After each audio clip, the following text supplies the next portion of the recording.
ये कोर्ट है, तुम्हारा घर नहीं है। ये क्या लगा रखा है कोर्ट में?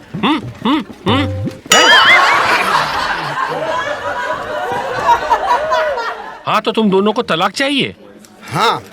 पर क्यों चाहिए तलाक आपको भाई? अरे जज साहब, एक ढेले की अक्कल नहीं है ये औरत में। हाँ हाँ जज साहब, जैसे आदमी तो बड़ा महान है। अरे भाई, जोड़ियां तो ऊपर से बन के आती है।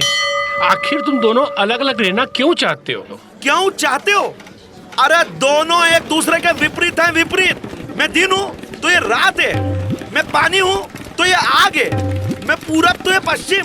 अरे इससे जरा नहीं मेरी मिलती। ऐसा नहीं जज साहब, अगर इनके साथ 1% भी मेरी सोच मिलती ना, तो मैं अपनी जिंदगी खुशी खुशी बिता देती है। अब दोनों के विचार मिलते हैं या नहीं, इसका फैसला कोर्ट करेगी। चलो दोनों आ जाओ सामने। आप जी जज साहब। ये ऐसे क्या खड़े हो? सीधे खड़े हो जाओ। अब दोनों से एक प्रश्न पूछता हूँ, दोनों का जवाब एक जैसा रहा, इसका मतलब विचार मिलते हैं। फिर आज तलाक नहीं होगा। बोलो मंजूर है? मंजूर है। अब की बार 400 बार।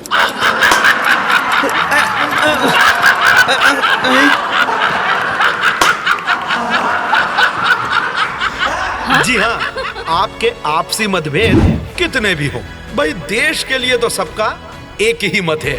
अब की बार